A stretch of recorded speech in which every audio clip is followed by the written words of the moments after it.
ಕರ್ನಾಟಕ ರಾಜ್ಯಾದ್ಯಂತ ಗುಡುಗು ಎಬ್ಬಿಸಿದ ಪಂಚಮಶಾಲಿ ಸಮುದಾಯಕ್ಕೆ ಬಸವರಾಜ ಬೊಮ್ಮಾಯಿ ಮೋಸ ಮಾಡಿದರು. ಆ ಮೋಸ ಮಾಡಿದ್ದಕ್ಕೆ ಇನ್ನು ಸರ್ಕಾರವನ್ನು ತರಬಾರ್ದಂಗೆ ಇನ್ನು ಜಯಮೃತ್ಯುಂಜಯ ಮಹಾಸ್ವಾಮಿಗಳು ಇದೇ BJP ಅಭ್ಯರ್ಥಿಗಳನ್ನ ಸೋಲ್ಸ್ರಿ ಅಂತೇಳಿ ಕಿಡಿಕಾರಿ ಬಿಟ್ಟರು. ಏನಿದು ಬೀದರ್ದಿಂದ ಮೈಸೂರು ತಗ ಗುಡುಗಾಗೋದು ರೀ. ಈ ಗುಡುಗ ಜಯಮೃತ್ಯುಂಜಯ ಸ್ವಾಮಿಗಳು ಗುಡುಗ ಅಂತಿಂಥ ಗುಡುಗ ಅಲ್ಲ. ಅವರು ಪಾದಯಾತ್ರೆ ಮುಖಾಂತರ ತಮ್ಮ ಸಮಾಜ ಸಂಘಟನೆ ಮಾಡಿ 2A ಮೀಸಲಾತಿಗಾಗಿ ಪಾದಯಾತ್ರೆ ಮುಖಾಂತರ ವಿಧಾನಸೌಧ ಲಗ್ಗೆ ಹಾಕಿದರು, ಸುವರ್ಣಸೌಧ ಲಗ್ಗೆ ಹಾಕಿದರು, ಆಶ್ವಾಸನೆಗಳನ್ನ ಕೊಟ್ಟರು ಬಸವರಾಜ ಬೊಮ್ಮಾಯಿ. ಆದರೆ ಫಲಿತಾಂಶ ನೀಡಲಿಲ್ಲ. ನಮ್ಮ ಸಮುದಾಯಕ್ಕೆ ಮೋಸ ಮಾಡಿದಿರಿ. ಇದೇ ಫ್ರೀಡಮ್ ಪಾರ್ಕದಲ್ಲಿ 50 ದಿವಸದಿಂದ ಟೆಂಟ್ ಕೂಡುವಂಥ ಪರಿಸ್ಥಿತಿ ನಿರ್ಮಾಣ ಮಾಡಿದಿರಿ. ಇಂಥ ಮಹಾನ ಸ್ವಾಮಿಗಳಿಗೆ ಅವರ ಸಮುದಾಯಕ್ಕೆ ಅವಮಾನ ಮಾಡಿದಿರಿ. ಇನ್ನು ನಮ್ಮ ತಾಕತ್ತು ಬರುವ ಈ ಏಪ್ರಿಲ್ ಮೇದಾಗ ಬರುವ ಚುನಾವಣೆಗೆ BJPಗೆ ತಕ್ಕ ಉತ್ತರ ಕೊಡ್ತಾನಂತೇಳಿ ಜಯಮೃತ್ಯುಂಜಯ ಮಹಾಸ್ವಾಮಿಗಳು ಒಂದು ಬಿಗ್ ಶಾಕ್ ಕೊಟ್ಟಾರ. ಜಯಮೃತ್ಯುಂಜಯ ಮಹಾಸ್ವಾಮಿಗಳು ಒಂದು ಕೂಗಿದರೆ ಲಕ್ಷಾಂತರ ಜನ ಸಮುದ್ರದ ಪ್ರವಾಹದಂತೆ ಎಲ್ಲ ಪಂಚಮಶಾಲಿಗಳು ಅವರ ಒಂದು ಛತ್ತಿನ ಅಡಿಯಲ್ಲಿ ಕೂಡ್ತಾರ. ಅಷ್ಟೊಂದು ಶಕ್ತಿ ಇದ್ದಂಥ ಈ ಜಯಮೃತ್ಯುಂಜಯ ಮಹಾಸ್ವಾಮಿಗಳು ಇನ್ನು ಈ ಒಂದು ಘೋಷಣೆ ಕೂಗ್ಯಾರಂದ್ರೆ BJP ಡೋಲಾಯಮಾನ ಪರಿಸ್ಥಿತಿ ಮುಳುಗುವ ಹಡಗ ಆಗೈತ್ರಿ.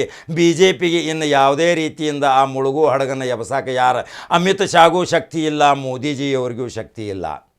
ಯಾಕಂದ್ರೆ ಪಂಚಮಶಾಲಿ ಇದೇ ಕರ್ನಾಟಕದಲ್ಲಿ ಅನೇಕ ಕ್ರಾಂತಿಗಳನ್ನು ಮಾಡಿದಂಥ ಸಮಾಜ.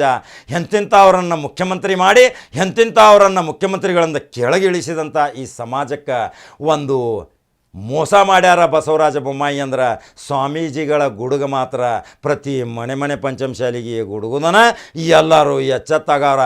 ಸೀದಾ ಹೋಗಿ ಇನ್ನು ಅಲ್ಲಿ ವಿರುದ್ಧ ಓಟ್ ಹಾಕವ್ರ.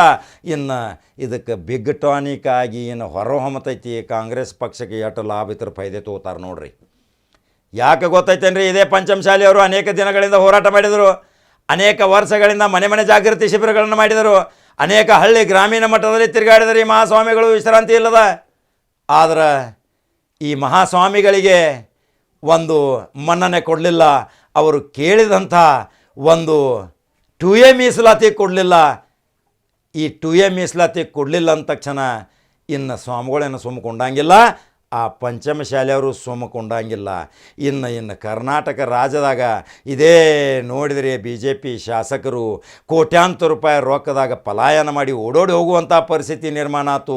ಅದನ್ನು ಎಲ್ಲ ನೋಡಿದರೆ ಇನ್ನೂ ಎಟ್ಟೆರಡು ಶಾಸಕರು 2,000 ಕೋಟಿ ಮುಚ್ಚಿಟ್ಟಾರೆ ಅಂಬಲ್ಲ. ಇನ್ನು ಶಾಪ ಸ್ವಾಮಿಗಳದ ಐತಂದ್ರೆ ಇನ್ನು ಕ್ರಾಂತಿ ಆಕೈತಿ, ಕರ್ನಾಟಕದಾಗ ಬದಲಾವಣೆ ಆಗತೈತಿ. ಇದೇ ಪಂಚಮಶಾಲಿಯವರು ದೆಕ್ಕ ಬದಲಿಸ್ತಾರೆ ಕರ್ನಾಟಕದ್ದು. ಪಂಚಮಶಾಲಿ ಜಯಮೃತ್ಯುಂಜಯ ಮಹಾಸ್ವಾಮಿಗಳು ಏನು ಆದೇಶ ಕೊಟ್ಟಾರ ಅದು ಎಲ್ಲ ಮನಿಗೆ ಹೋಗಿ ಮುಟ್ಟಾಕತೈತಿ. ಹಾಗಾದ್ರೆ ಪಂಚಮಶಾಲಿ ಸಮಾಜದವರು, ಪಂಚಮಶಾಲಿಯನ್ನು ಬೆಂಬಲಿಸುವ ಇನ್ನಿತರ ಸಮಾಜದವರು ಸಹಿತ ಈ ವಿಡಿಯೋ ಹೆಂಗೆ ಅನ್ನಿಸ್ತೈತಿ? ಈ ಸ್ವಾಮೀಜಿಯವರಿಗೆ ಒಂದು ಶಕ್ತಿ ಕೊಡುವಂಥ ಭಕ್ತಿ ನಿರ್ಮಾಣ ಮಾಡ್ತೀರಿ. ಕಾಕನ ಖಡಕ ಚಾನಲ ಯಾವಾಗಲೂ ಜಯಮೃತ್ಯುಂಜಯ ಮಹಾಸ್ವಾಮಿಗಳು ಬಹಳ ಪ್ರೀತಿಯಿಂದ ಈ ಚಾನಲನ್ನು ನೋಡಿ ನಮಗೆ ಗೌರವಿತವಾಗಿ ಸತ್ಕಾರ ಸಹಿತ ಮಾಡಿದ್ದ ನಾವು ಸ್ಮರಿಸ್ತೀವಿ. ಆದರೆ ಜಯಮೃತ್ಯುಂಜಯ ಮಹಾಸ್ವಾಮಿಗಳ ಹತ್ತಿರ ಒಂದು ಶಕ್ತಿ ಐತಿ. ಆ ಶಕ್ತಿ ಈಗ ಏಪ್ರಿಲ್ ಮೇದಾಗ ಗೊತ್ತಾಕೈತಿ. ಇನ್ನು ಕಾದು ನೋಡ್ಬೇಕು ರಾಜ್ಯದ ಭವಿಷ್ಯ. ಹಾಗಾದ್ರೆ ನಂಬರ್ 1 ಚಾನಲ್ ಫಾಲೋ ಮಾಡಿರಿ, ಲೈಕ್ ಮಾಡಿರಿ, ಶೇರ್ ಮಾಡಿರಿ. ಮತ್ತು ಖಡಕ ಸುದ್ದಿವಂಗ ಬರ್ತಾನೆ ಕಾಕ. ನಮಸ್ಕಾರ.